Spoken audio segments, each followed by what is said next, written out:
مغفرت کا ہو گیا سامان پھر، رب کا آیا خاص ایک مہمان پھر۔ الحمدللہ العزیز الغفار والصلاة والسلام علی سید الابرار، اما بعد، اعوذ باللہ من الشیطان الرجیم من حمزہ ونفخہ ونفثہ، بسم اللہ الرحمن الرحیم۔ ناظرین کرام، پروگرام پیغام ٹی وی کی سحر اسپیشل ٹرانسمیشن کے ساتھ میں ہوں آپ کا میزبان ڈاکٹر مطیع اللہ باجوہ۔ السلام علیکم ورحمۃ اللہ وبرکاتہ۔ جیسا کہ آپ جانتے ہیں کہ ہم آپ کے سامنے سحر میں مختلف عناوین کے ساتھ، مختلف موضوعات کے ساتھ اپنے معزز مہمانوں کی خدمت میں ایسے سوالات رکھتے ہیں اور آپ کے سامنے وہ رہنمائی پیش کرتے ہیں جو ہمارے رویوں کے حوالے سے، ہمارے معاملات کے حوالے سے ہماری اصلاح کا سبب بنتی ہیں۔ آج کا ہمارا عنوان اور موضوع حسد۔ حسد وہ بیماری ہے جس کے بارے میں نبی کائنات صلی اللہ علیہ وسلم نے ارشاد فرمایا کہ یہ نیکیوں کو اس طرح سے ختم کر دیتا ہے جیسے خشک لکڑی کو آگ۔ اس لیے کہ جب لکڑی خشک ہوتی ہے اور اس کو آگ پکڑتی ہے تو اس کے بعد اس کو سلگاتی نہیں بلکہ جلا دیتی ہے، راکھ کر دیتی ہے، اور راکھ بھی ایسی جس کا کوئی فائدہ نہیں ہو سکتا۔ بالکل ایسے ہی حسد آپ کے اعمال کو راکھ بنا دیتا ہے۔ اور یہاں تو صورتحال یہ ہے کہ اللہ کے نبی صلی اللہ علیہ وسلم ارشاد فرماتے ہیں کہ میں تمہیں ایسے لوگوں کی مثال، ایسے لوگوں کی خبر نہ دوں جن کے اعمال تہامہ پہاڑوں جیسے ہوں گے، اور وہ اپنی تنہائی خراب کرنے کی وجہ سے اللہ کے ہاں ان بڑے بڑے تہامہ پہاڑوں کی طرح کے اعمال کو راکھ کا ڈھیر بنا کر اڑا کر رکھ دیا جائے گا۔ کجا یہ کہ ہم جانتے بوجھتے ہوئے اپنے اعمال کو خود آگ لگانے والے بن جائیں۔ میرے اور آپ کے ذہن میں ایسے ہی بہت سارے سوالات، ہمارے معاشرتی رویوں میں حسد بہت زیادہ پایا جاتا ہے۔ ہمارے گھروں کے اندر ہم آپس میں بہن بھائی حسد کر رہے ہوتے ہیں اور چھوٹی چھوٹی باتوں پہ حسد کر رہے ہوتے ہیں۔ یہ ہمارے لیے کتنا مہلک ہے، اس میں ہمارے لیے کیا کیا نقصانات ہیں، اور پھر اس سے معاشرت کس طرح سے متاثر ہوتی ہے۔ ایسے بہت سارے سوالوں کے جواب دینے کے لیے ہمارے پاس آج ہمارے معزز مہمان موجود ہیں۔ میری دائیں طرف تشریف فرمائے ہیں حافظ عبدالوحید صاحب۔ آپ جامعہ الملک سعود سعودی عرب سے فارغ التحصیل ہیں ماشاءاللہ، اور بہت بڑی ایک آرگنائزیشن چلا رہے ہیں یہاں پاکستان میں، اور پاکستان سے باہر بھی آپ کا کام فہم قرآن کے حوالے سے اپنی مثال آپ ہے۔ مدیر ہیں دارالفلاح انٹرنیشنل کے۔ السلام علیکم ورحمۃ اللہ۔ آپ سب خیریت سے؟ سے ٹھیک ہے آپ کی؟ بہت شکریہ، آپ نے وقت عنایت فرمایا۔ ہمارے بائیں طرف تشریف فرمائے ہیں ملک کے ممتاز مذہبی اسکالر اور بہت ہی علمی شخصیت، بہت ساری کتابوں کے مصنف ہیں ماشاءاللہ۔ ایسے لگتا ہے کہ ہر مہینے کے ساتھ ڈاکٹر صاحب کی کوئی نہ کوئی کتاب معرض وجود میں آ رہی ہوتی ہے۔ ہمارے ساتھ موجود ہیں پروفیسر ڈاکٹر شہباز حسن صاحب۔ آپ چیئرمین ہیں شعبہ علوم اسلامیہ university of engineering and technology Lahore کے، اور مجھے یہ اعزاز حاصل ہے کہ میں ڈاکٹر صاحب کا کچھ وقت کلاس فیلو رہ چکا ہوں۔ السلام علیکم ڈاکٹر صاحب۔ وعلیکم السلام ورحمۃ اللہ۔ خیریت سے؟ آپ سے ٹھیک ہے؟ بہت شکریہ، آپ تشریف لائے۔ آپ سب، میں ابتدا آپ سے کرتا ہوں، پہلے تو ہمیں یہ بتائیے کہ حسد ہے کیا، یعنی اس کی کیا تعریف کی جا سکتی ہے، یہ سمجھنے کے اعتبار سے ایک آدمی کیسے محسوس کرے کہ وہ خود اس وقت حسد میں مبتلا ہے۔ ایک تو ہے دوسروں کے بارے میں یہ تصور کیا جاتا ہے کہ وہ دوسرا مجھ سے حسد کر رہا ہے، لیکن خود بھی انسان کو پتہ چلتا ہے کہ میں اس وقت حسد کر رہا ہوں؟ بسم اللہ الرحمن الرحیم۔ یقیناً یہ موضوع ہماری معاشرتی بہت ساری خرابیوں میں سے ایک خرابی سے اس کا تعلق ہے۔ حسد اصل میں یہ ہے کہ انسان کسی دوسرے شخص کو کسی بھی نعمت میں دیکھ کر، کسی اچھی حالت میں دیکھ کر اس کے دل میں یہ خیال آیا کہ یہ نعمت اس کے پاس کیوں ہے۔ اہل علم نے اس کو دو حصوں میں تقسیم کیا ہے۔ جی، ایک تو یہ ہے کہ انسان چاہتا ہے کہ یہ اس کے پاس کیوں ہے، میرے پاس یہ چیز ہونی چاہیے۔ ٹھیک، یہ شکل بھی ناپسندیدہ ہے شریعت کی نگاہ میں۔ ایک دوسری شکل یہ ہے کہ مجھے یہ نعمت ملے یا نہ ملے، میں اس سے بہرہ یاب ہو سکوں یا نہ ہو سکوں، یہ اس فلاں شخص کے پاس یہ نعمت نہیں ہونی چاہیے، اس کو نہیں ملنی چاہیے، نہیں ہونی چاہیے۔ اور یہ حسد کی ابتر ترین شکل ہے، خطرناک ترین شکل ہے۔ اللہ اکبر۔ کہ انسان کو خود کوئی فائدہ نہیں اور دوسرے سے چاہتا ہے کہ اس سے نعمت زائل ہو جائے، چھن جائے اس سے۔ ہاں جی۔ اور یہ انسان خود کیسے محسوس کرے، میں یہ سمجھتا ہوں کہ یہ اللہ تعالیٰ کی کسی پر عنایت اور نگاہ خاص ہوگی تو اس کو محسوس ہوگا کہ میں حسد کا خود شکار ہوں۔ اور انسان کو چاہیے، اللہ تعالیٰ نے جیسے فرمایا ہے کہ ہر شخص کو غور کرنا چاہیے کل کے لیے اس نے آگے کیا بھیجا ہے۔ ٹھیک، اپنی قلبی کیفیات پر انسان کو غور کرنا چاہیے۔ صحیح. اگر انسان غور کرے تو وہ محسوس کر سکتا ہے کہ میں حسد کی کیفیت کی طرف جا رہا ہوں، میں حسد کا شکار ہو رہا ہوں. ٹھیک. جس طرح اور مختلف بیماریوں کی سمٹمز ہوتی ہیں، انسان ان سمٹمز کی وجہ سے سمجھتا ہے. بیٹھے بیٹھے اچانک انسان کے کانوں میں سے سینگ نکلنے لگ جائے، کان سرخ ہونا شروع ہو جائیں، تو بندہ سمجھتا ہے جی مجھے بلڈ پریشر میرا ہائی ہو رہا ہے، ٹھیک. چیک کرتا ہوں فوراً. صحیح.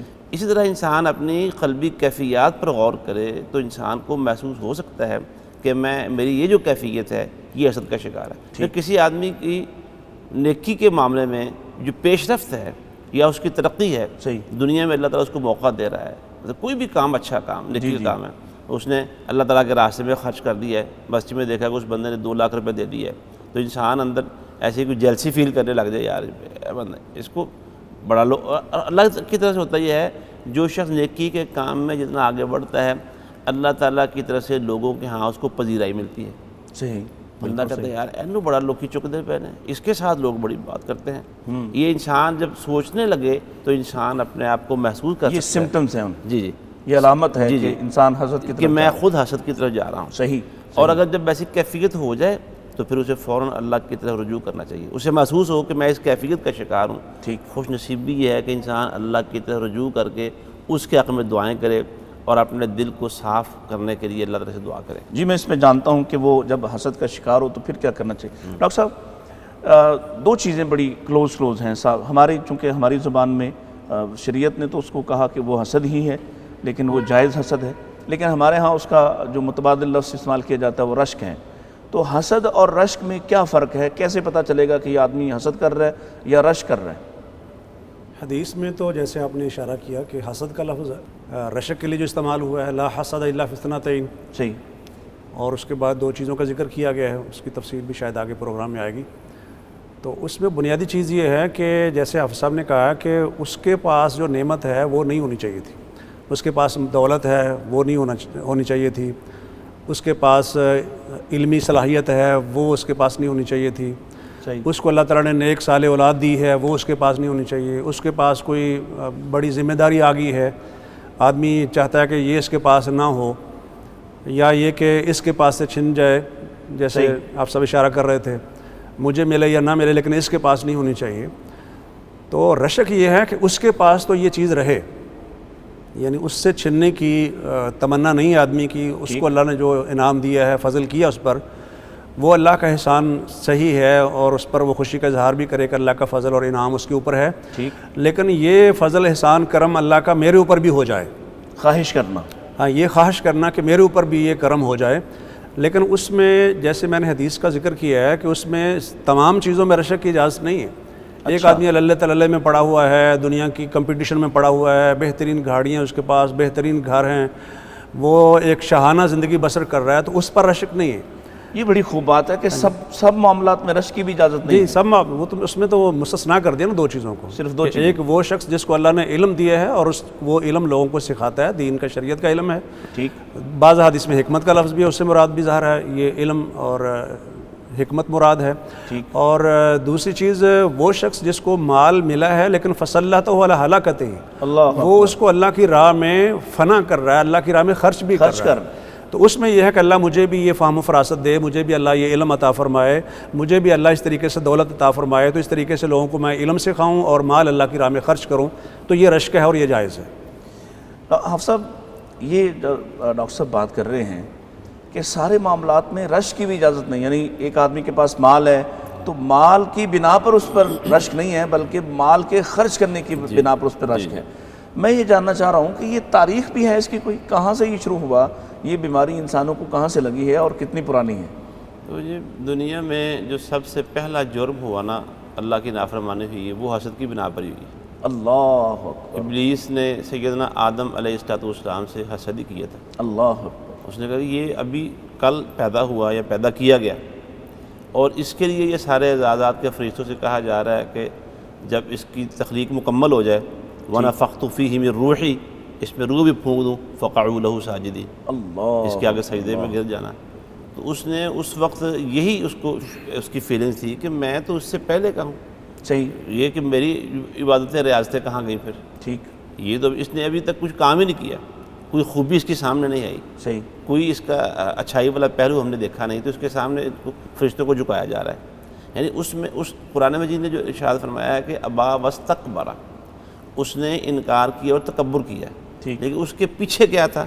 وہ حسد تھا اس کا، صحیح، کہ اس کو اتنے اعزازات پیدا ہوتے ہی کسی کارگزاری کے بغیر اس کو یہ شان مل رہی ہے، تکریم مل رہی ہے، ایسا کیوں؟ صحیح، یہ ہوا. اور یہی چیز قرآن مجید نے یہود کے حوالے سے بھی بیان کی ہے. یہ تو تاریخ ہو گئی نا، یہود کو بھی رسول اللہ صلی اللہ علیہ وسلم سے حسد ہی تھا. صحیح، ام یحسدون الناس علی ما آتاہم. اللہ، تو یہ اس کی دنیا میں سب سے پہلا گناہ اس کا سبب یہ حسد ہی تھا. حسد ہے. جی حسد. ڈاکٹر صاحب یہ جو حسد ہے بنیاد اس کی، تو کوئی قرآن مجید میں یا حدیث مبارکہ میں اس کی مذمت، یعنی انسان ان چیزوں کو، ظاہر ہے انسان دو ہی چیزوں سے رکتا ہے، یا تو ترغیب کی بنا پہ رکتا ہے یا پھر ترہیب کا پہلو ہوتا ہے، تو انسان اس بیماری سے بچنے کی کوشش کرتا ہے. تو اس کی مذمت کے حوالے سے کیا فرمایا گیا ہے؟ اس میں ایک چیز تو یہ ہے کہ جن لوگوں نے حسد کا مظاہرہ کیا ہے ان کی مذمت قرآن مجید نے کی ہے. ٹھیک، جیسے سب سے پہلے ابلیس کی مذمت کی ہے. صحیح، اس نے کہا کہ انا خیر منہ، یہ مجھ سے کیسے بہتر ہو سکتا ہے. جگہ جگہ جو قرآن مجید میں شیطان اور ابلیس کی مذمت کی گئی ہے، وہ اس کا ایک پہلو یہ بھی ہے کہ اس بنا پر بھی اس کی مذمت کی گئی ہے. ٹھیک ہے، دوسرا یہ ہے کہ جن جن لوگوں نے یہ کام کیا ہے، حسد کی بنا پر کیا ہے، جیسے وَاتْلُ عَلَيْهِمْ نَبَأَ ابْنَيْ آدَمَ بِالْحَقِّ، حضرت آدم علیہ السلام کے 2 بیٹوں کا واقعہ ہے. تو اس نے بھی یہ اس بنا پر کہ میری قربانی قبول نہیں ہوئی، اس کی قبول ہو گئی ہے، تو اس نے یہ تھریٹ کر دیا کہ میں تجھے قتل کر دوں گا. حالانکہ اس کی قربانی قبول ہونے نہ ہونے میں اس کا تو کوئی عمل دخل نہیں ہے. صحیح، بالکل صحیح. اس نے یہ کہا تھا انما یتقبل اللہ من المتقین، اللہ تعالیٰ تو متقی لوگوں سے قربانی قبول فرماتے ہیں. ٹھیک، تو لیکن اس نے کہا کہ میں تجھے قتل کر دوں گا، لیکن اس نے کہا کہ آپ میرے اوپر ہاتھ اٹھائیں گے، لیکن میں آپ پر ہاتھ اٹھانے والا نہیں ہوں. صحیح، اور پھر یہ کہ سیدنا یوسف علیہ السلام کا جو واقعہ ہے، اس میں بھی ایک چیز اس حوالے سے موجود ہے کہ ان لوگوں کی مذمت کی گئی ہے جنہوں نے یہ حرکات کی ہیں، یعنی حسد کی بنا پر ظاہر کی ہیں. اس کا صحیح، تفصیلی ذکر صورت یوسف کے اندر موجود ہے. پھر سب سے بڑی بات یہ ہے کہ جہاں شیاطین سے اللہ کی پناہ ہم طلب کرتے ہیں، صورت فلق کے اندر جہاں موجود ہے، وہاں حاسد کے حسد سے بھی ہم اللہ کی پناہ طلب کرتے ہیں. ومن شر حاسد، ومن شر حاسد اذا حسد. ٹھیک، تو اس سے بڑی مذمت اور کیا ہوگی؟ جس طریقے سے آپ شیطان سے اللہ کی پناہ طلب کر رہے ہیں، تعوذ پڑھ رہے ہیں، اسی طریقے سے آپ حسد کرنے والے کے حسد کے شر سے اللہ کی پناہ طلب کر رہے ہیں. صاحب وہ اسباب کیا ہوں گے؟ یعنی اللہ تعالیٰ کی عطا پر ناراضی ہے بنیادی طور پر، حسد سے جو سمجھ میں آتا ہے کہ عطا کرنے والا تو اللہ تعالیٰ ہے. تو جب آدمی کسی کو ملنے والی نعمت پر معترض ہوتا ہے اور شکوہ کناہ ہوتا ہے، تو گویا اصل میں تو وہ اللہ تعالیٰ پر اعتراض کر رہا ہے. کیا کہتے ہیں آپ اس بارے میں؟ اصل میں حسد کے اسباب حاسد اور محسود کے حوالے سے الگ الگ ہیں. ٹھیک، حاسد کو اگر اللہ رب العزت کے فیصلوں اور تقدیر پر صحیح ایمان اور یقین ہو کہ اللہ تعالیٰ کا ہر کام حکمتوں سے بھرا ہوا ہے، ٹھیک، وہ جس نعمت سے چاہتا ہے سرفراز کر دیتا ہے، یہ ایمان جو ہے نا اللہ تعالیٰ کی تقدیر پر، اسے حسد میں مبتلا ہونے، حسد کرنے کی بیماری میں مبتلا ہونے سے اس کو بچا سکتا ہے. ٹھیک، صحیح ایمان اللہ تعالیٰ کی ذات کے اوپر کہ اللہ کی اپنی مرضی ہے، اللہ کو میری مرضی کا پابند تھوڑا ہے. اللہ نے قرآن میں خود فرمایا ہے کہ لا یسأل عما یفعل وہم یسألون. اللہ جو کرتا ہے اللہ سے پوچھا نہیں جا سکتا، سوال نہیں کر سکتا، تو نے یہ کیا ہے. اللہ نے ہر ایک سے پوچھنا ہے. اس لیے اور پھر اللہ تعالیٰ کا کوئی کام بھی حکمت سے خالی نہیں ہے. ٹھیک، اللہ تعالیٰ نہ تو ظلم کرتا ہے ولا یظلم ربک احدا، اور نہ ہی اللہ تعالیٰ کا کوئی کام حکمت سے کسی علت سے خالی ہوتا ہے. صحیح، اس لیے اللہ تعالیٰ پر اور اس کی تقدیر پر جو بالکل کامل ایمان اور یقین ہے نا، وہ حسد کرنے والے کو حسد کرنے سے بچاتا ہے. صحیح، کیونکہ اگر حسد کرنے والا حسد کا شکار ہو رہا ہے، حسد کر رہا ہے، اس کا مطلب اس میں ایمان کی کمی ہے، ٹھیک، ایمان کی خرابی ہے، اللہ پر اور اللہ کی تقدیر پر ایمان میں خلل ہے. یہ اگر ٹھیک ہو جائے تو انشاءاللہ وہ حسد کی کیفیت سے نکل جائے گا. ٹھیک، اب جو دوسری طرف ہے محسود ہے، ظاہر ہے اس پر اللہ کی نعمتیں ہیں. تو یہ کہا قرآن مجید نے بھی، آپ صاحب نے، ڈاکٹر صاحب نے سورہ یوسف کا حوالہ دیا ہے. تو سیدنا یعقوب علیہ السلام نے اپنے بیٹے کو یوسف علیہ السلام سے کہا تھا کہ لا تقصص رؤیاک علی اخوتک واہ، فیکیدوا لک کیدا، واہ، کہ اپنی نعمت کو اپنے بھائیوں کے سامنے بیان نہ کرنا، خواب نہ بتا دینا، فیکیدوا لک کیدا. ٹھیک، اور ساتھ آگے فرمایا شیطان انسان کا کھلا دشمن ہے. اللہ، بات انسان جب تھوڑا بہت اس کو موقع ملے گا نا تو شیطان گھس جائے گا درمیان میں. وہ بھی اپنا کام شروع کر دے گا۔ تو جو محسود ہے نا اسے بھی چاہیے، بلکہ نواب صدیق حسن خان رحمۃ اللہ علیہ کی جو سوانح عمری ان کی اپنی خود نوشت ہے ابقاء المنن شاید نام، اس میں انہوں نے کہا کہ اللہ کا شکر ہے کہ میں حاسد نہیں ہوں، محسود ہوں۔ اللہ اکبر۔ میں حاسد نہیں ہوں، محسود ہوں، اور میں جو میرے حاسدین ہیں میں ان کی مجلس سے بہت کم جاتا ہوں، کیونکہ میرے جانے سے ان کا حسد اور بڑھ اٹھے گا، میں ان کے پاس جاتا ہی نہیں ہوں۔ پیچھے سوچ کیا ہے کہ میں ان کے پاس جاؤں گا، ان کا حسد بڑھے گا تو خرابی تو نہیں کی ہوگی نا، دونوں کی ہوگی۔ ان کو خرابی سے بچانے کے لیے کہ کہیں وہ اللہ تعالیٰ کے عذاب کا شکار نہ ہو، میں ان کے پاس جاتا ہی نہیں ہوں۔ سبحان اللہ۔ اس لیے دونوں طرف کے اسباب الگ ہیں۔ محسود کو بھی چاہیے کہ اگر اس کو ادراک ہو جائے کہ کچھ لوگ مجھ سے حسد کرتے ہیں تو ان کے بارے میں باتیں کرنے کی بجائے کہ وہ مجھ سے حسد کرتا ہے، وہ فلاں سے کرتا ہے، انسان ان کی قربت سے، ان کی مجلس سے خود دور رہے، دور ہو جائے۔ ہاں، اور اپنی نعمتوں کا ان کے سامنے اظہار نہ کرے، اظہار نہ کرے۔ ڈاکٹر صاحب یہ جو بڑی خوبصورت ایک نقطہ نکلا کہ اپنی نعمتوں کا اظہار نہ کیا جائے، لیکن دوسری طرف ہم دیکھتے ہیں کہ اللہ تعالیٰ فرما رہے ہیں فَأَمَّا بِنِعْمَتِ رَبِّكَ فَحَدِّثْ، اس میں کیا تطبیق، کیا آپ ارشاد کیا فرمائیں گے اس میں؟ نہیں، وہ تو احتیاط ہے نا اصل میں، کہ نعمتوں کا اظہار کر رہے ہیں آپ، لیکن خاص لوگوں سے آپ اپنے آپ کو بچا رہے ہیں نا۔ ٹھیک، یعنی اوپنلی آپ نعمتوں کا اظہار کریں گے اور اس سے ظاہر ہے ایک شکر کی کیفیت بنتی ہے کہ آپ گویا کہ نعمتوں کے اظہار کے ذریعے سے اللہ کا شکر ادا کر رہے ہیں، صحیح، اللہ کا احسان جو آپ کے اوپر ہے آپ اس کا اظہار کر رہے ہیں۔ لیکن جہاں آپ کو محسوس ہوتا ہے کہ یہ صاحب یا یہ لوگ مجھ سے حسد کرتے ہیں، ان کے سامنے اس کا اظہار نہ کریں، ٹھیک، یا ان کے سامنے نہ جائیں، جیسے ابھی حفصہ بھی اشارہ کر رہے تھے، یعنی ان لوگوں سے اوائڈ کرنا ہے۔ باقی عمومی گویا کہ آپ کہہ سکتے ہیں کہ یہ استثناء ہے، صحیح، یعنی یہ استثناء عمومی ہے، کیفیت نہیں ہے۔ ہاں۔ باقی یہ کہ اگر وہاں بھی آپ جاتے ہیں، آپ نے اپنا وہ کیا کہتے ہیں بندوبست پورا کیا ہوا ہے، اذکار کیے ہوئے ہیں، اللہ کی پناہ میں، آپ اللہ کی حفاظت میں ہیں، ٹھیک، تو انشاءاللہ اس کے باوجود بھی کوئی مسئلہ نہیں ہوگا، لیکن جو تدبیریں ہیں، احتیاطیں ہیں، وہ انسان کو پوری کی پوری کرنی چاہیے۔ صحیح۔ حاسد اللہ تعالیٰ کی تقدیر کو جھٹلا رہا ہوتا ہے، اگر اسے یہ تربیت دی جائے کہ ہم وہ اللہ تعالیٰ کی تقدیر پر، اس کے شر اور اس کے خیر کے پہلوؤں پر یقین لے آئے، تو کیا یہ بیماری کچھ کم ہو سکتی ہے؟ جی ڈاکٹر صاحب، یقیناً کم ہوگی۔ سب سے خرابی کی وجہ یہ ہے صحیح، کہ اللہ کی تقدیر پر ایمان نہیں ہے، غیر محسوس طریقے سے انسان جا رہا ہے، دوسری طرف شیطان کا شکار ہو رہا ہے۔ جیسے آپ نے فرمایا نا حدیث کے طرف آپ نے اشارہ کیا کہ نبی علیہ السلام نے فرمایا کہ حسد سے بچو، یہ نیکیوں کو ایسے کھاتا ہے جیسے آگ سوکھی لکڑی کو کھا جاتی ہے۔ صحیح، اب ظاہر جس کو یہ احساس ہو کہ میری تو نیکیاں برباد ہو رہی ہیں اللہ تعالیٰ کی تقدیر پر ایمان نہ ہونے کی وجہ سے، تو یہ احساس ہو جائے گا تو وہ اس سے بچے گا۔ ٹھیک، خرابی کی جو بنیاد ہے، وجہ ہے، وہ یہی ہے، اور یہی چیز اس کے ایمان کو بچا سکتی ہے، اس کو حسد کی کیفیت سے بچا سکتی ہے۔ ایک وقفے کا وقت ہو گیا ہے، انشاءاللہ اس کے بعد دوبارہ آپ کی خدمت میں ناظرین ایک وقفہ لیتے ہیں اور وقفے کے بعد دوبارہ آپ کی خدمت میں حاضر ہوتے ہیں، ہمارے ساتھ رہیے گا۔ مغفرت کا ہو گیا سامان پھر، رب کا آیا خاص ایک مہمان پھر، مغفرت کا ہو گیا سامان پھر، رب کا آیا خاص ایک مہمان پھر۔ ویلکم بیک ناظرین، آپ پروگرام دیکھ رہے ہیں پیغام ٹی وی کی سحر اسپیشل ٹرانسمیشن، اور ہمارے ساتھ دونوں ہمارے معزز مہمان موجود ہیں اور حسد پر بات ہو رہی ہے۔ یقیناً آپ بھی سوچتے ہوں گے کہ ہم حسد نہیں کرتے، ہر آدمی اپنے بارے میں یہی سوچتا ہے کہ میں تو حاسد نہیں ہوں، حالانکہ بڑی لطیف باتیں ہوتی ہیں انسان کے اندر ہی، وہ اندر ہی اندر بعض لوگوں کی نعمت پر شکوہ کر رہا ہوتا ہے، ان پر اپنے اندر کڑ رہا ہوتا ہے کہ فلاں کو کیوں مل گیا، یا کبھی کبھی صرف احساس پیدا ہوتا ہے کہ اس کو زیادہ مل گیا، مجھے کم مل گیا۔ اسی طرح کی بہت ساری چیزیں۔ آج کا یہ پروگرام میرے اور آپ کے لیے رہنمائی کا سبب ہے کہ ہم اپنے اندر کو دیکھیں، اپنے معاملات کو دیکھیں، اپنے قلبی معاملات کو خاص طور پر دیکھیں کہ کب کس کی نعمت پر ہمیں شکوہ پیدا ہو رہا ہے، اور جہاں تک رش کی اجازت ہے وہ بھی صرف دو لوگوں کے بارے میں ہے، ایک وہ جو اللہ تعالیٰ کی شریعت کا علم اس کے پاس ہے اور وہ لوگوں کو اس سے فیض یاب کر رہا ہے، لوگوں کو مستفید کر رہا ہے، اور دوسرا وہ مالدار شخص جو اپنا مال اللہ کی راہ پر خرچ کرتے ہوئے لوگوں کو فائدہ پہنچا رہا ہے۔ ویسے اس کے سوا کسی مالدار پر بھی آپ حسد نہیں کر سکتے۔ ڈاکٹر صاحب، بات چل رہی تھی تقدیر کے حوالے سے کہ حاسد دراصل اللہ تعالیٰ کی جو تقدیر ہے اس کے اچھے اور اس کے کچھ نقصان دہ پہلو ظاہر ہے، دونوں چیزوں کو ہی ماننا ایمان ہے۔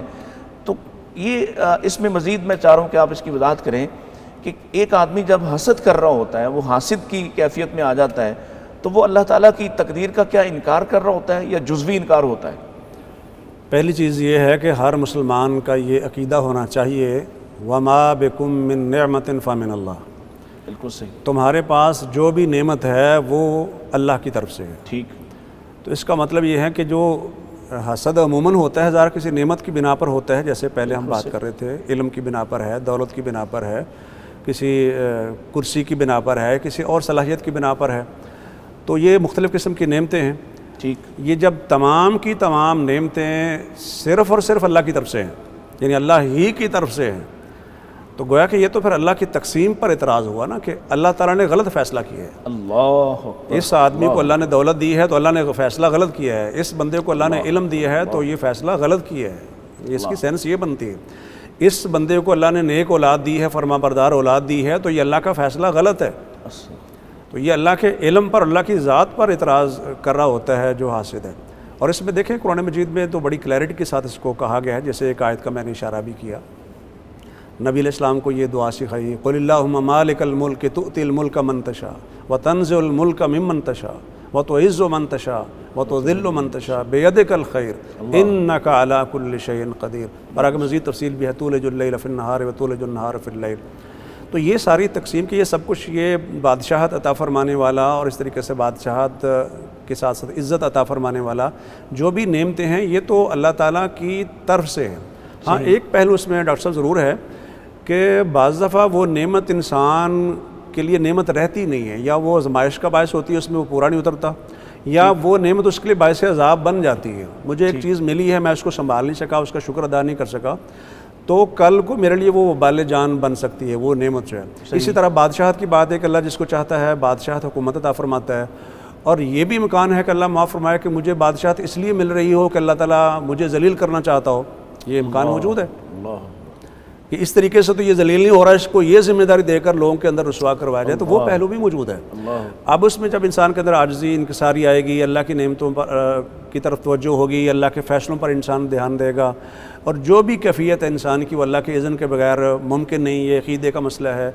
تقسیم جو ہے وہ اللہ تعالیٰ نے پہلے سے وہ کر دی ہوئی ہے، انسان ابھی پیدا نہیں ہوا تو اس کا رزق بھی لکھا جا چکا ہے، اس کی عمر بھی لکھی جا چکی ہے، باقی چیزیں بھی جو بھی احادیث کے اندر موجود ہیں، 4 چیزوں کا ذکر جیسے آتا ہے وہ لکھی جا چکی ہیں۔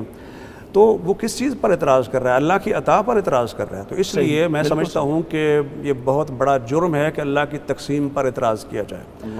اور ابھی بات یہ چل رہی تھی کہ انسان کو کیسے محسوس ہو کہ وہ حسد کر رہا ہے۔ بعض دفعہ تو پتہ چل رہا ہوتا ہے نا کہ میں چاہ رہا ہوں کہ یہ نعمت اس کے پاس نہ رہے، بالکل صحیح، اس کو یہ جو عہدہ مل رہا ہے یا یہ ذمہ داری مل رہی ہے، اس کے پاس دولت ہے، اس کی دولت کس طرح کم ہو جائے، اس کے لیے میں اگر اس کے خلاف کوئی اپلیکیشن دائر کرتا ہوں، اس کے خلاف کوئی کیس کرتا ہوں یا کوئی حالات ایسے پیدا کرتا ہوں کہ اس کا کاروبار ٹھپ ہو جائے، وہ تو صاف پتہ چل رہا ہے کہ آپ حسد کر رہے ہیں۔ ٹھیک، اور اگر آپ یہ ساری سرگرمیاں نہیں بھی کر رہے ہیں تو دل کی اگر یہ کیفیت ہے تو پھر بھی پتہ چل رہا ہے کہ آپ حسد کا شکار ہو۔ میں نے آپ کی طرف ابھی آنا ہے، میں سوال آپ کو پہلے بتا رہا ہوں۔ آپ کی ایک کتاب ہے حضرت یوسف علیہ السلام کے حوالے سے، وہ بڑی شاندار ہے، میں اس کا مطالعہ کر چکا ہوں۔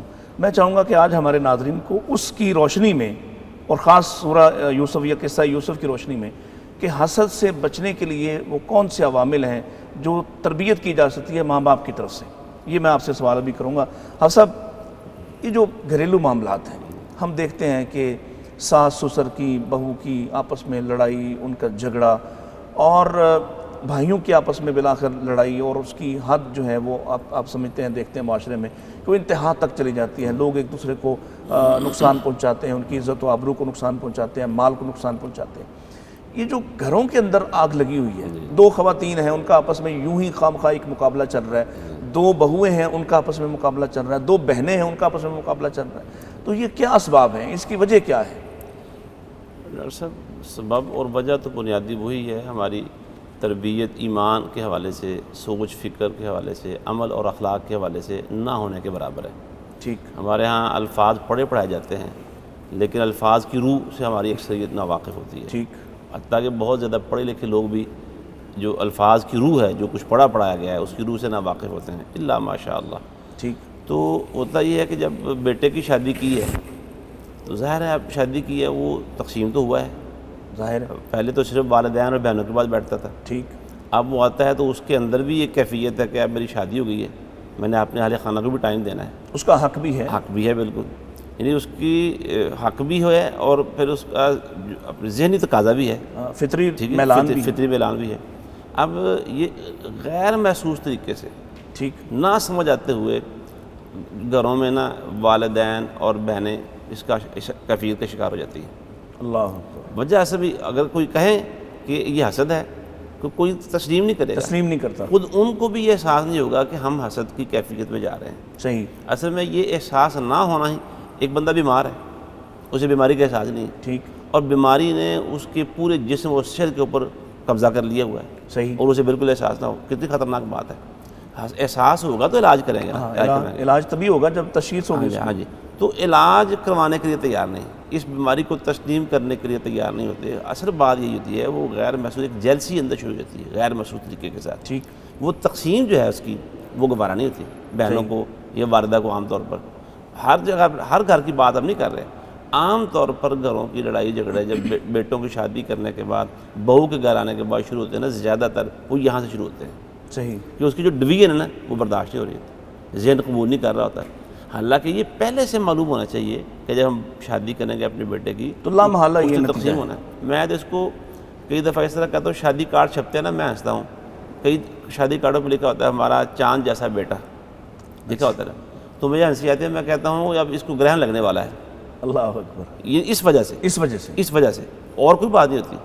اور ہمیں اس لیے ان کیفیات کو والدین کو پہلے سے محسوس ہونا چاہیے۔ میں تو کئی دفعہ کئی موقعوں پر، کئی نکاح ہوتے ہیں موقع پر کہتا ہوں کہ ہمارے ہاں شادی کے متعلق ظاہری اور مادی تمام اسباب اور تیاری پر زور ہوتا ہے، لیکن جو اس کے روحانی پہلو ہیں اور بعد میں جو پیش آنے والے خطرات اور مصیبتیں اس طرح کی ہوتی ہیں، اس حوالے سے رہنمائی لینے کا خیال تک ہی نہیں ہوتا، پروگرام میں شامل ہی نہیں ہے کہ کسی صاحب دل سے، کسی صاحب علم سے ان کے پاس بیٹھ کے، صاحب تقویٰ سے بیٹھ کے ہم سمجھیں کہ شادی کیا ہے، آئندہ زندگی میں اس کے تقاضے کیا، اور اس میں یہ پہلو شامل ہے۔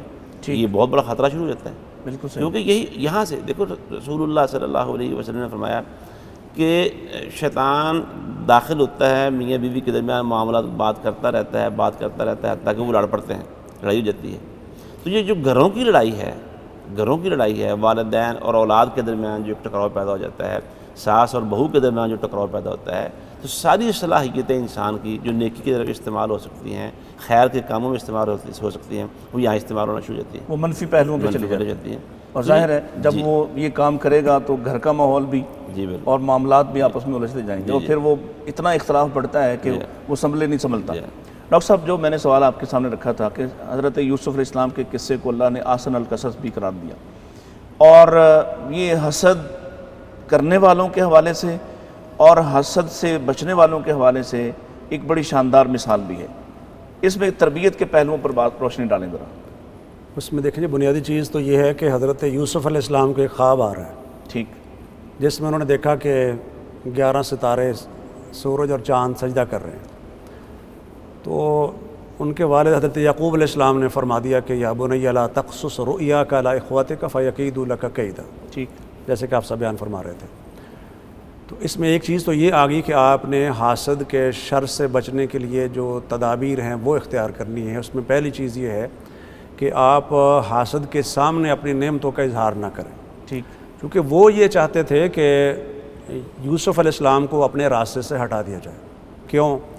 کہ ہمارا جو بھائی ہے یہ زیادہ محبوب ہے ہمارے باپ کے نزدیک، احب الی یہ بات ابینا، میں چاہ رہا تھا کہ آپ کی زبان مبارک سے نکلے، اس لیے اس سے زیادہ والد صاحب پیار کرتے ہیں۔ آج ہمارے گھروں میں بچے باہمی طور پر ایک مقابلہ فیل کرتے ہیں، اور وہ ماں یا باپ میں سے کسی کو تانا دے رہے ہوتے ہیں کہ آپ نے چونکہ اس سے زیادہ محبت کرنا ہے، آپ نے چونکہ اس کی بات کو دیکھنا ہے، آپ چونکہ اس کو رعایت دیتی ہیں، تو میں یہ چاہ رہا تھا کہ آپ سے یہ بات ہم نکلے کہ یہ بھی حسد ہے۔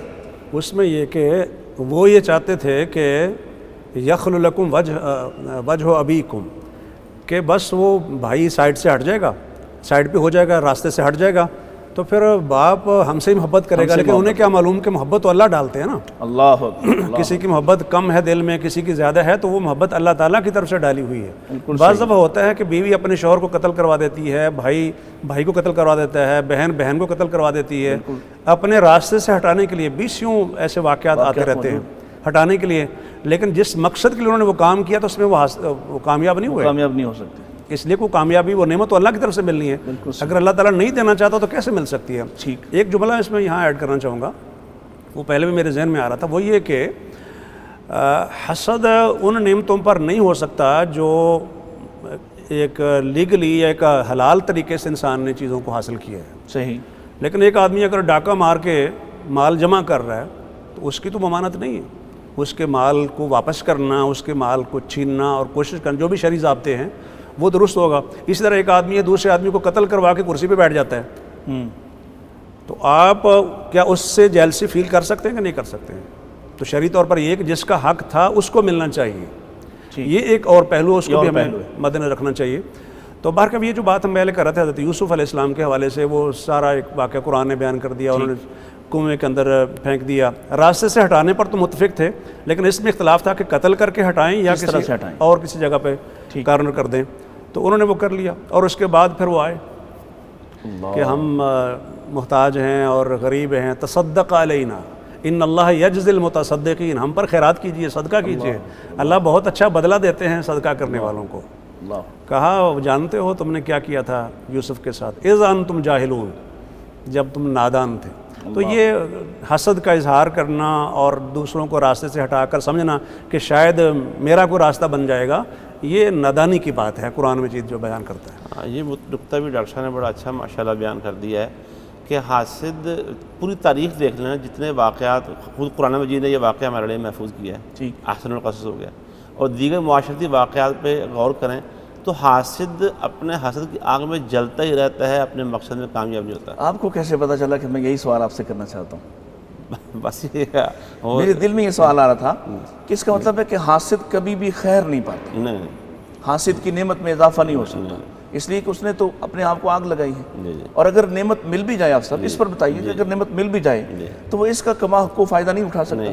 میں ایک بہت بڑے معالج تھے، لاہور میں فوت ہو گئے ہیں، حکیم تھے صدیق شاہین صاحب، علاج بالغذا والے. میں ان کے پاس کافی عرصہ جاتا رہا ہوں، تو وہ بہت ساری بیماریوں کی تشخیص کرتے ہوئے اس کو کہتے ہیں ان بیماریوں کا سبب روحانی بیماریاں ہیں. اللہ، مطلب تکبر، حسد، اور وہ نکال لیتے تھے بندے کے اندر سے. عام طور پر لوگ یہ سمجھتے تھے کہ ان حکیم صاحب کے پاس کوئی علم ہے، اور وہ کہتے تھے یہ نبض انسان کی اللہ تعالیٰ نے اس کی تمام چیزوں کی جو کیفیات ہیں، ذہنی، عملی، یہ نبض اس کو بتاتی ہے. کھانا پینا تک بتا دیتی ہے، کھاتا کہ حلال کھاتا ہے، حرام کھاتا ہے، کماتا حرام ہے کہ حلال کماتا ہے، لوگوں کے بارے میں اس کی رائے کیا. تکبر ہے تو یہاں سے پتہ چل جاتا ہے، حسد ہے یہاں سے پتہ چل جاتا ہے. کئی کیس میرے سامنے انہوں نے ایسے ڈیل کیے. تو کہتے ہیں انسان بہت ساری بیماریوں کا شکار اپنے ان جرائم کی وجہ سے ہوتا ہے. حسد انسان کو کہیں نہیں چھوڑتا، انسان اپنی آگ میں مرتا رہتا ہے حتیٰ کہ مر جاتا ہے، لیکن اس کا بنتا کچھ نہیں ہے. ڈاکٹر صاحب، کیا ماں باپ بھی حسد کر سکتے ہیں اولاد سے؟ سوچا تو نہیں جا سکتا، یعنی اس کا امکان بظاہر تو نہیں ہے، لیکن ایسے واقعات ہیں کہ اس میں بعض دفعہ یہ ہو جاتا ہے. اور خاص کر ظاہر ہو چکے محبت کی بنا پر چیزیں ہو رہی ہوتی ہیں کہ ایک بیٹی سے زیادہ محبت ہے یا دوسرے بیٹے سے زیادہ محبت ہے، تو ظاہر ہے اگر اس کو آگے لے کے آنا ہے تو ظاہر دوسرے کو پیچھے کرنا پڑے گا. ٹھیک، تو وہاں وہ چیز آ جائے گی، یعنی یہ جو اس کو صلاحیت ملی ہے اس کو نہ ملے، میرے دوسرے بیٹے کو مل جائے، دوسری بیٹی کو مل جائے، تو وہ اس میں ایلیمنٹ آ سکتا ہے. اور نظر بد کا کیا کہیں گے؟ نظر بد کا تعلق حسد سے ہے یا کہہ سکتے ہیں کہ حسد سے بھی ہے. حسد سے بھی ہے، ہاں جی، یعنی حسد کی بنا پر بھی نظر لگتی ہے، لیکن اس کے اور بھی بہت سارے فیکٹرز ہیں. اس کو ذرا آپ کھولیے. ہاں جی، اس میں ایک چیز تو یہ ہے کہ نظر جو لگتی ہے انسان کی. ڈاکٹر صاحب، مجھے اشارہ ہو گیا وقفہ کرنے کا، اور میں آپ کے پاس واپس آتا ہوں اسی بات کو لے کے کہ نظر بد جو ہے اس کی حقیقت کیا ہے اور کن لوگوں کو کس وجہ سے لگتی ہے اور کیسے پہچانا جا سکتا ہے. ناظرین، ایک وقفہ لیتے ہیں، وقفے کے بعد آپ ہمارے ساتھ شامل رہیے گا. اور ہم آپ کے سامنے یہ بات کھولیں گے کہ نظر بد ہوتی کیا ہے، کیونکہ اس کے بارے میں بڑے ہی عجیب و غریب تصورات پائے جاتے ہیں، اور کسی پر بھی یہ الزام دھر دیا جاتا ہے کہ اس کی نظر مجھے لگ گئی ہے اور یہ شخص مجھ سے حسد کرتا ہے۔ ہمارے ساتھ رہیے گا، ایک وقفے کے بعد دوبارہ آپ کی خدمت میں حاضر ہوتے ہیں۔ مغفرت کا ہو گیا سامان پھر، رب کا آیا خاص ایک مہمان پھر، مغفرت کا ہو گیا سامان پھر، رب کا آیا خاص ایک مہمان پھر۔ ویلکم بیک ناظرین، آپ دیکھ رہے ہیں پیغام ٹی وی کی سحر اسپیشل ٹرانسمیشن، اور ہمارے دونوں معزز مہمان آپ کے سامنے حسد اور اس کی کیفیات اور اس کے نقصانات کو بڑے ہی شاندار انداز سے کھول رہے ہیں۔ ہم وقفے سے پہلے بات کر رہے تھے ڈاکٹر صاحب سے، ڈاکٹر شہباز حسن صاحب سے۔ ڈاکٹر صاحب کیا کہتے ہیں، نظر بد یہ کسی پر بھی الزام دھر دیا جاتا ہے کہ جی اس کی مجھے نظر لگ گئی ہے، اور پھر نظر کے بارے میں خود ہی یہ تعین بھی کر لیا جاتا ہے کہ حسد کی بنا پہ لگی، کیا اس کی کوئی پہچان بھی ہے؟ ڈاکٹر صاحب اس میں پہلی چیز تو یہ ہے کہ حسد انسان کے ذاتی اختیار کی بنا پر نہیں لگتی۔ ٹھیک، یعنی اس طرح اگر نظر لگنے لگے تو پھر تو بندہ ہر اپنے دشمن کو نظر لگا کے فارغ کر دے نا۔ بالکل صحیح ہے۔ تو اس لیے نظر غیر اختیاری طور پر لگتی ہے، یہ بنیادی چیز ہمیں اور ہمارے ناظرین کو ذہن میں رکھنی چاہیے جی جی، کہ اس میں انسان کا اختیار نہیں ہے، اور اس کی دلیل یہ ہے کہ انسان کی اپنی نظر اپنے آپ کو بھی لگ جاتی ہے، اللہ اکبر، اور ایسے واقعات بھی موجود ہیں۔ پھر یہ ہے کہ ماں کی اپنے ننھے منھے بیٹے کو بھی لگ جاتی ہے، اپنے پیارے بچے کو بھی لگ جاتی ہے، بلکہ بہت سے مواقع ایسے ہوتے ہیں کہ وہ محبت اور الفت اور وہ جو کھچاؤ ہوتا ہے نا اس کی بنا پر نظر لگتی ہے۔ ٹھیک ٹھیک، تو وہاں تو ماں تو اس حسد تو نہیں ہو سکتا، بچے کی دشمن تو نہیں ہے، صحیح، وہ غیر اختیاری طور پر لگ رہی ہے۔ بلکہ میں نے ایک پروگرام میں یہ بات بھی کہی تھی کہ نظر تو اس بندے کی بھی لگ جاتی ہے جس کی نظر نہیں ہے، اللہ یہ نبینا آدمی کی نظر بھی لگ جاتی ہے، اللہ اکبر، اور ایسے واقعات بھی اس حوالے سے موجود ہیں۔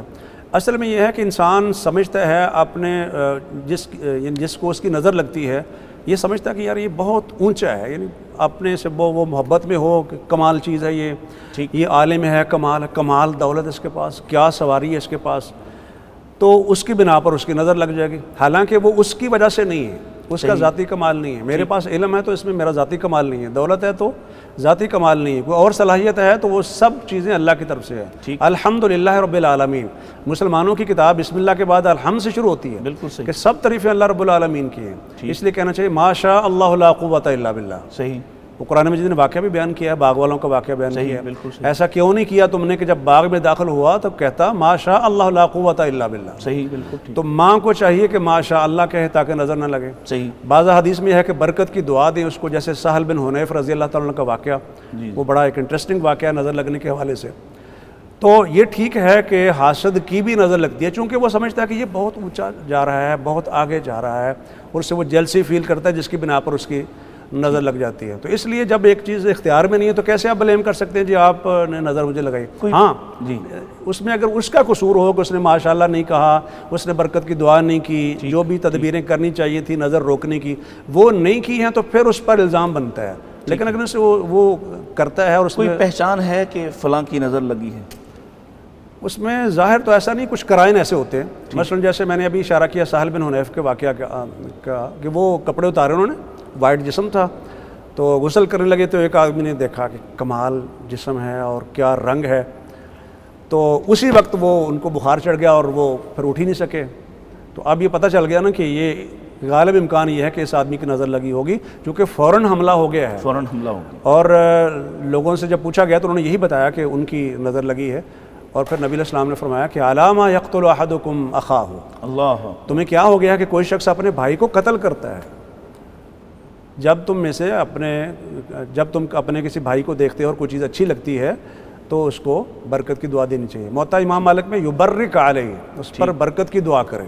ٹھیک، ظاہر ہے کہ وہ اللہ کی طرف سے ہے نا، یہ اس کا کمال نہیں ہے، تو جب وہ تفوق کا نکل جائے گا، صحیح، جیسے جو آپ سے حسد کر رہا ہے اس کی آپ تعریف کرتے ہیں، اچھے لفظوں میں اس کو یاد کرتے ہیں، اس کے ساتھ اچھے طریقے سے آپ پیش آتے ہیں، ادفع باللتی ہی احسن، صحیح، اچھے طریقے سے اپنا دفاع کرو، وہ شخص جس کے درمیان اور آپ کے درمیان دشمنی ہے وہ آپ کا جگری دوست بن جائے گا۔ یعنی ڈیفینڈ آپ کو اچھے طریقے سے آپ اپنے آپ کو کریں، اس کی تعریف کریں اور اس کا جو جائز مقام ہے احترام کا وہ اس کو دیں، تو وہ جو جیلسی اس کے اندر ہے جس کی بنا پر اس کی نظر لگتی ہے وہ معاملہ ڈاؤن ہو جائے گا اور اس کی نظر پھر نہیں لگے گی۔ حافظ صاحب، حاسد مجبور ہوتا ہے بعض اوقات، یعنی اپنی فطرت سے اپنی عادت سے تربیت نہیں ہو سکی، جیسے ڈاکٹر صاحب کہہ رہے ہیں کہ اسے برکت کی دعا دینا چاہیے لیکن اسے پتہ ہی نہیں ہے، تو کیا کوئی طریقہ ہے کہ حاسد سے بچا جا سکے اور حسد سے بھی بچا جا سکے؟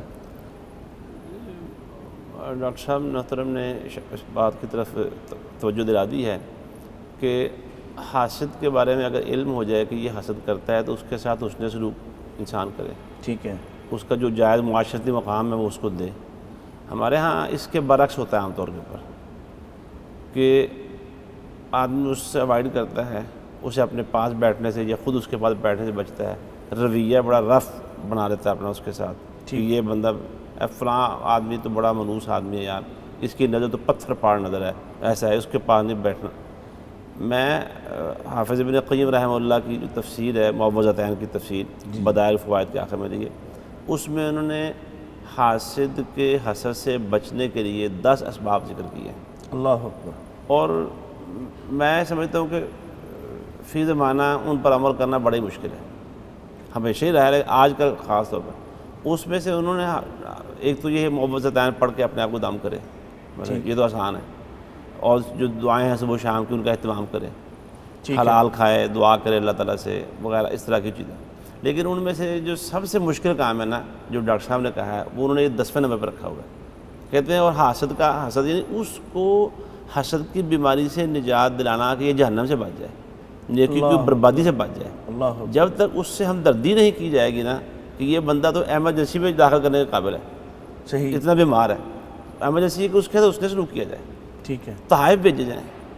اگر اس کے مقابلے میں آ جاؤ گے نا، اگر واقعی اس کے حسد کا اثر ہوتا ہے تو اس کا حسد تو بھڑکنے لگ جائے گا، ٹھیک، اس سے جتنا اوائڈ کرو گے وہ اتنا بڑھے گا۔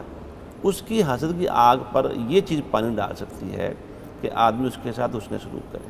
صحیح، یہ قرآن مجید کی آیت جو ڈاکٹر صاحب نے پیش کی ہے یہ بالکل اس بات کو واضح کرتی ہے کہ اس کے وہ تو بیچارہ جلا ہوا ہے، اس کے ساتھ نیکی کی وہ نیکی ہے کہ اس کو خود بچنا ہے اور اس کو بچانا ہے، اور اس کی جو خرابی بربادی ہے وہ زیادہ ہے، وہ جہنم میں جا رہا ہے۔ صحیح، اس آدمی کا جو محسود ہے اس کا نقصان دنیا کا عارضی اور وقتی نقصان ہو رہا ہے، وقتی نقصان ہے، اور اس کا بہت لمبا اور بہت زیادہ نقصان ہو رہا ہے۔ تو ہمارے ہاں تو ایسا نہیں ہے ڈاکٹر صاحب، تربیت ایسی نہیں ہے ہماری، ایسا نہیں کہ ہم جو محسود ہے وہ حاصل کے ساتھ اس نے سلوک کرنے کا سوچ بھی نہیں سکتا، بلکہ وہ ایک مخاصمت اور دشمنی شروع ہو جاتی ہے۔ مخابر بالکل، اگر پتہ چل جائے کسی حاسد کا تو آدمی خود اس کے ساتھ نفرت کا رویہ اختیار کر لیتا ہے۔ بالکل ایسے کرتے ہیں، ڈاکٹر صاحب کرتے ہیں کہ اس کو اور جلاؤ، اپنی نعمتیں کھل کھل کے سامنے لائیں گے، یہ اسٹیٹس ظاہر کریں یہ گے بڑا کہ پہلو ہے کہ اگر کوئی شخص اس لیے اچھا لباس پہن کے باہر نکلے کہ میرے حاسد جلیں، یا وہ اپنی نعمت کا اس لیے اس بنا پہ اظہار کرے کہ میرے حاسد جلیں، لیکن وہ نظر لگنے سے بعد میں جلے گا نا، پھر یہ خود بھی محسوس کروائے گا۔ اچھا،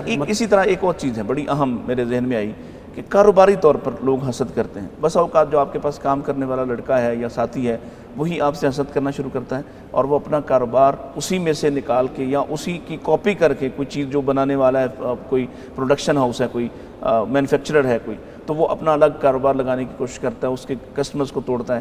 یہ جو حسد کی یہ والی شکل ہے کاروباری حسد، اس پر آپ کیا کہتے ہیں؟ اس میں بنیادی چیز تو ڈاکٹر صاحب یہ ہے کیا یہ کاروبار جائز ہوگا اس طرح سے کیا جائے تو؟ اگر معروف ہو تو جائز ہے، مطلب میں اگر لوگوں کو ایک چیز سکھا رہا ہوں، کوئی ٹریننگ دے رہا ہوں، مثلاً کوئی ہنر دے رہا ہوں، ٹھیک، میرے 20 نہیں سینکڑوں شاگرد پہلے موجود ہیں، صحیح، اور میں اس لیے ان کو ٹریننگ دے رہا ہوں، شاگردی میں لا رہا ہوں اور ان کو یہ ہنر دے رہا ہوں تاکہ یہ اپنا کاروبار کر لیں اور جا کے وہ کاروبار کریں اور اپنے پیروں پہ کھڑے ہوں۔ میرا جب مقصد یہ ہے کہ وہ اس کام کے لیے ان کو میں تیار کر رہا ہوں، ورنہ 100 بندے دار میں نے اپنے پاس تو نہیں رکھنے، ٹھیک ہے، اور نہ ساری زندگی انہوں نے میرے پاس سیکھتے رہنا ہے، میں ان کو سکھا اس لیے رہا ہوں تاکہ اپنے پیروں پہ کھڑے ہوں۔ تو ان کو بھی چاہیے کہ اس چیز کا خیال رکھیں کہ یہ میرا محسن ہے، یہ ہمارا محسن ہے، اس نے ہمیں یہ ہنر سکھایا ہے، لہٰذا اس کو کبھی بھی نقصان نہ پہنچایا جائے۔ یہ خیر خی ہے نا، یہ تو شکل ہو گئی۔ میں یہ پوچھ رہا ہوں اس سے اگلی بات کہ اگر وہ ایک آدمی ہے، فرض کیا وہ یہ ٹیبل بناتا ہے اور وہی بناتا ہے، اسی کا اس مارکیٹ میں اسی کا نام ہے، تو ایک آدمی جو اس کے پاس کام کرتا ہے، اجرت پہ کام کرتا ہے، مزدوری کرتا ہے، وہ بھی اس کا ماڈل چلا رہے یا اس کا کوئی راز چرا لے اور پھر اپنا کام شروع کر لے، اس کے بارے کیا کہتے ہیں؟ ڈاکٹر صاحب یہ تو جو کویشچن آپ فرما رہے ہیں نا، اس میں چرانے والی بات اور چوری کر لے تو وہ تو خود اشارہ ہے اس میں اس کی اجازت نہیں ہے۔ معروف کا لفظ اس لیے میں نے شروع میں بولا ہے کہ معروف طریقے سے کوئی بھی کام ہو تو اس میں کوئی ممانعت کی بات نہیں ہے، ٹھیک ہے، ہر آدمی کو جائز طریقے سے بزنس کرنے کا، کام کرنے کا حق حاصل ہے۔ صحیح۔ اور اس کو اللہ نے اس کو بھی سوچنا چاہیے کہ مجھے وہی ملنا ہے جو میری قسمت میں ہے۔ میرا کوئی شاگرد میرے سامنے میں لانے والا یا سامنے دکان کھولنے والا یا وہی فیکٹری بالکل ساتھ بنانے والا وہ میرا رزق کم نہیں کر سکتا، اس کو یہ تسلی رہنی چاہیے۔ اس لیے کہ بنیاد پہ بہت بڑا حسد ہوتا ہے، جو چیز اللہ آپ کو دینا چاہتا کوئی نہیں روک سکتا۔ یہ آپ نے اپنے بات سے یہ فرمایا۔ تو حسد کے دائرے سے نکل کے بددیانتی کے دائرے میں چلا جاتا ہے نا۔ اگر کوئی راز چرا کے اپنا کاروبار شروع کرتا ہے تو جو ڈاکٹر صاحب نے آخر میں بات کی ہے اور وہ یہ ہے کہ جو فیکٹری کا مالک ہے وہ بھی کئی دفعہ اس کے برعکس وہ بھی حسد کا شکار ہو جاتا ہے۔ اگر اس کا شاگرد اس سے اجازت لے کے چھٹی لے کے چلا جاتا ہے اور اپنا کام شروع کرتا ہے، کسی قریب جگہ پہ دکان ڈال لیتا ہے، تو اب اس کو پتہ ہے کہ اس کو میرے سارے گاہکوں کا علم ہے، اب وہ اس کے کام میں روڑے اٹکانا شروع کر دیتا ہے، رکاوٹیں ڈالنا شروع کر دیتا ہے اور اس کو بڑی تکلیف ہوتی ہے۔ اور میں نے بہت سارے لوگوں کو دیکھا ہے کہ وہ اس اپنے شاگرد اپنے اس ملازم کا کاروبار بند کروائے بغیر چین نہیں لیتے۔ صحیح۔ اور وہی بات جو ڈاکٹر صاحب نے فرمائی کہ وہ سمجھتا ہے کہ رازق یہ دکان ہے، یہ فیکٹری ہے، وہ یہ نہیں سمجھتے کہ رازق اللہ ہے۔ بالکل صحیح، بالکل صحیح۔ رازق اب اچھا کیا کرے، ہر جگہ پہ یہ بات ہو جاتی ہے۔ مسجدوں میں اگر کسی امام خطیب کے ساتھ کبھی بات بن جائے تو وہ سمجھتا ہے کہ یہ مسجد رازق ہے میری، کسی مدرس کے ساتھ بات ہو جائے تو وہ مقابلے میں آ جاتا ہے کہ میں اب یہاں جو فیسلٹیز جو سہولتیں یہاں ہیں کیونکہ باہر اس کو پتہ ہوتا ہے کہ مجھے نہیں ملنی، ٹھیک ہے، تو وہ دور جانے کے بجائے مسجد کے مقابلے میں دکان ڈال کے بیٹھ جاتا ہے مسجد کے سامنے۔ وہ سمجھتا ہے کہ یہ مسجد رازق ہے میری۔ اللہ، اگر وہ اللہ کو رازق سمجھے تو ایسی حرکتیں نہ کرے مسجد کے مقابلے میں۔ ایسے بہت سارے واقعہ سامنے آتے رہتے ہیں کہ وہ اپنی سمجھتے ہیں مسجد کی دکان ہے، یہاں سے پیسے کما رہے ہیں، اب انہوں نے میری روٹی بند کر دی ہے تو میں سامنے نئی دکان ڈال لیتا ہوں۔ اچھا یہ مسجد کی بات آ گئی تو میں جسارت کر لوں یہ پوچھنے کی، کیا علماء بھی حسد کرتے ہیں آپس میں؟ کہ جس گھر میں مال زیادہ ہوگا چور وہی جاتا ہے۔ اس کی کیا شکل ہو سکتی ہے؟ کوئی شکل تقریر اس کی زیادہ اچھی ہوگی، بندہ اسے پریشان ہو جاتا ہے۔ آپ ایک نیکی کرنا چاہ رہے ہیں، کوئی مسجد ہے، آپ مسجد کو ایکسٹینڈ کرنا چاہ رہے ہیں، جگہ سودا آپ نے سودا کر لیا ہے اور پیسے بھی اللہ نے دے دیے، آپ نے ادا بھی کر دیے۔ صحیح۔ میں ادھر بیٹھا ہوں، میں زور لگا رہا ہوں، میں رہ جاتا ہوں، میں سوچوں کہ یہ ڈاکٹر شہباز صاحب نے یار سودا کیا، وہ کام مسجد بھی بن گیا ہے، میں نے سودا کیا، میں وہیں کا وہیں رہ گیا ہوں، یا ہو ہی نہیں پا رہا، یا میری خواہش ہوئی تھی بات ہی نہیں بنی، اس سے کوئی کیفیت ہو جاتی ہے۔ کوئی نبی کریم صلی اللہ علیہ وسلم نے چونکہ ہماری اس طرح کے رویوں پر مختلف اذکار ہمیں بتائے، حسد کے حوالے سے ایک تو یہ ہم اب جاتے جاتے ناظرین کو یہ بتائیں آپ کہ کیسے بچا جا سکتا ہے۔ بچنے کی مراد یہ ہے کہ ہم وہ تفصیلی بات تو ہو چکی ہے کہ یہ کام کرے، یہ کرے۔ دعا کے حوالے سے خاص طور پہ کون سی دعائیں پڑھے، کون سے اذکار کرے کہ جس سے یہ بیماری آئے ہی نہ، یا آئے تو انسان اس سے چھٹکارا پانے کی کوشش کرے۔ اللہ سے تعلق مضبوط کرے، اللہ کی نعمتوں پہ نظر رکھے۔